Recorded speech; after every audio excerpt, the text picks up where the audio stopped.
The Korean Peninsula, a place steeped in history and mystery, is about to face a future that could change everything. In 2025, what awaits us?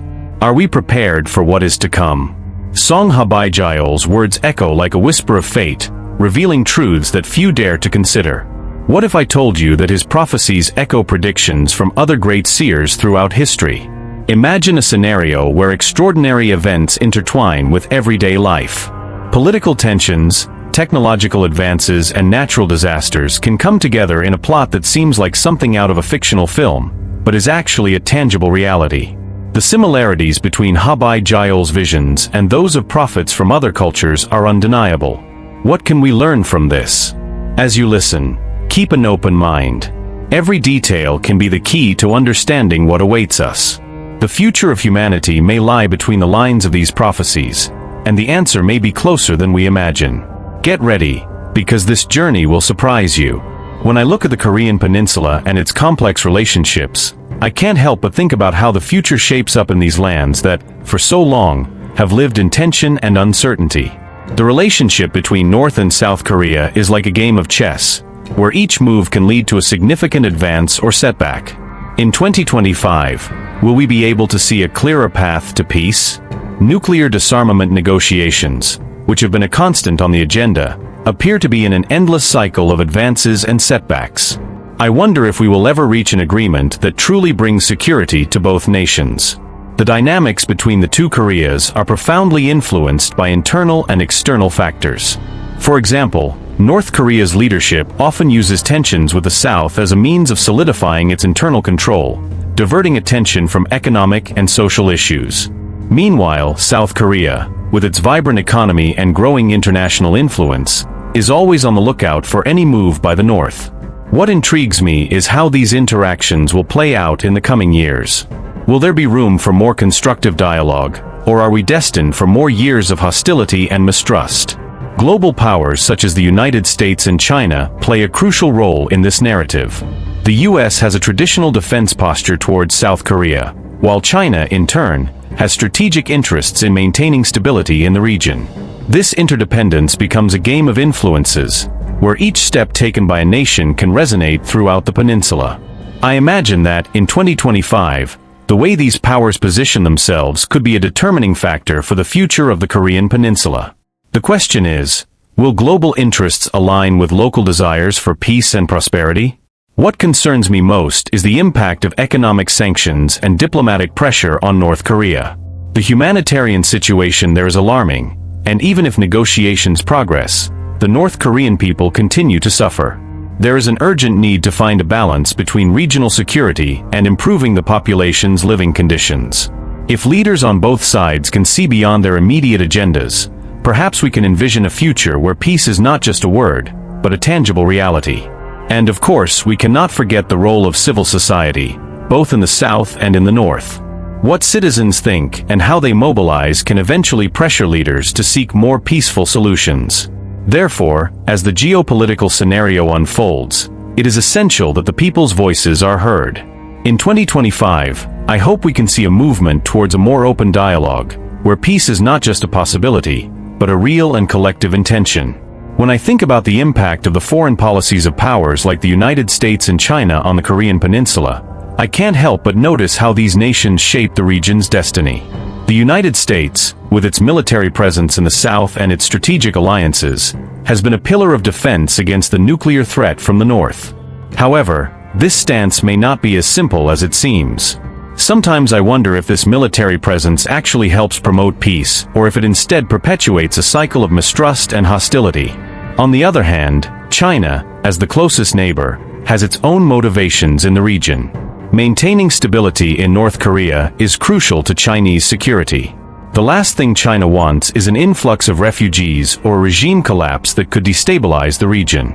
Thus, its policies tend to be more conciliatory, but this does not mean that China does not have its own interests to protect. I see a complex dance between these powers, where diplomacy and pressure intertwine, and each move can change the game. By 2025, I imagine the US-China relationship will have evolved, possibly with a new balance of power that could directly affect negotiations between the North and South.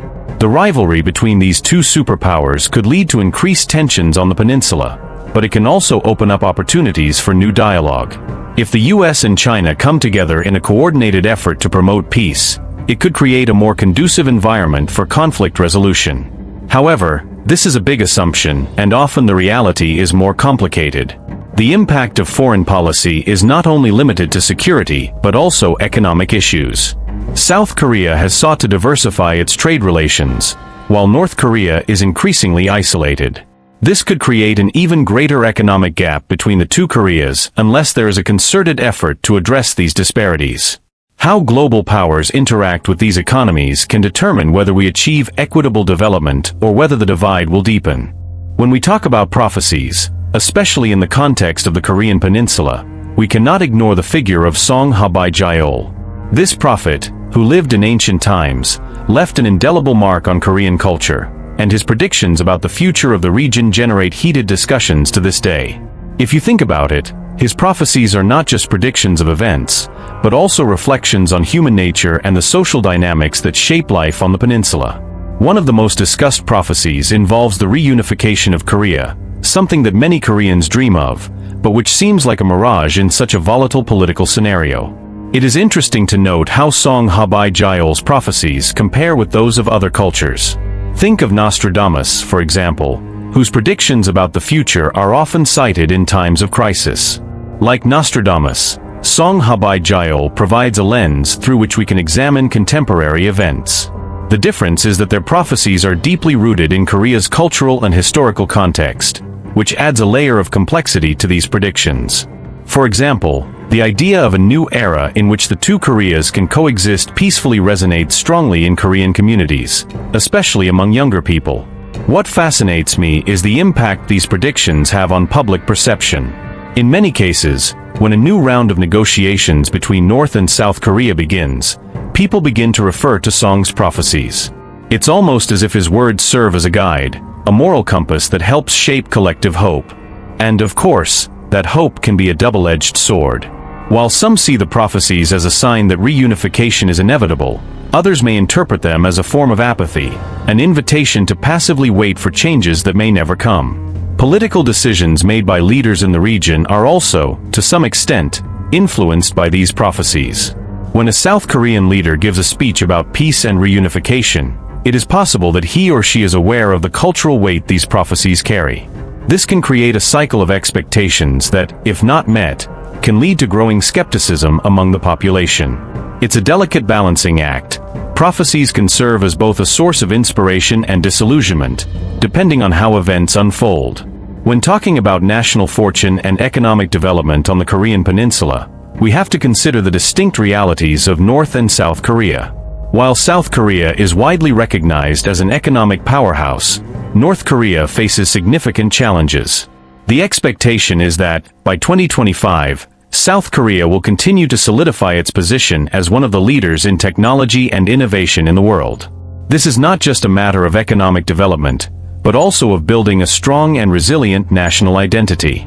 North Korea is in a very different position. Economic isolation and international sanctions have been a heavy burden, and although there are signs that the North Korean regime is seeking ways to open up its economy, the challenges are monumental. There is growing curiosity about what could happen if North Korea actually decided to adopt policies that favor economic liberalization. Could this open doors to sustainable economic development? Or would it just be a temporary change, without a real commitment to reform?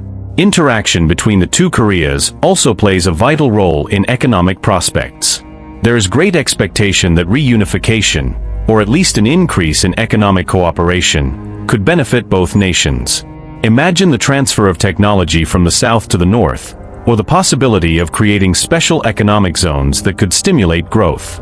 This idea is often discussed in forums, but political reality often overshadows these possibilities.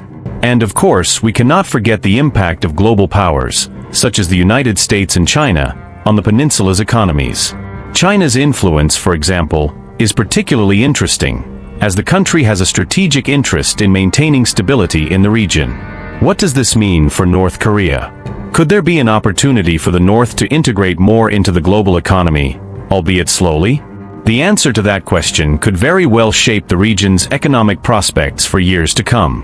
Economic development is not just a matter of numbers and statistics. It intertwines with people's everyday lives, affecting everything from employment to quality of life. As we move towards 2025, it will be fascinating to watch how these economic dynamics play out and how the Korean population adapts to these changes.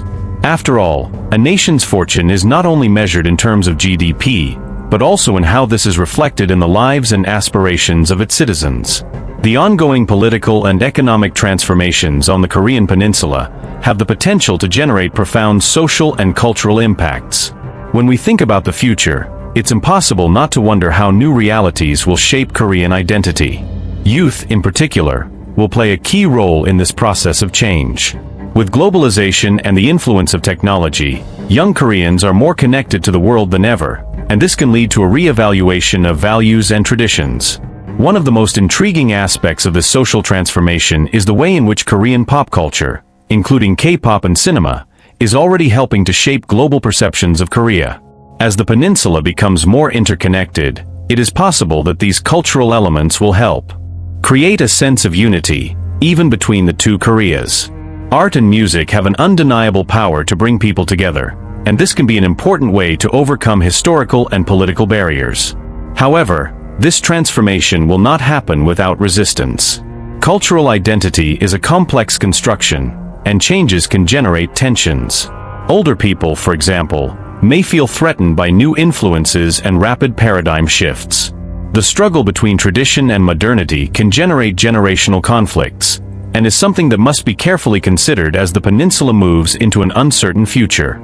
Another point to be considered is the role of technology in shaping this new narrative. Technology not only facilitates communication, but also allows unprecedented access to information and ideas from outside. This can lead to increased awareness of social and political issues, encouraging young people to become actively involved in shaping their future.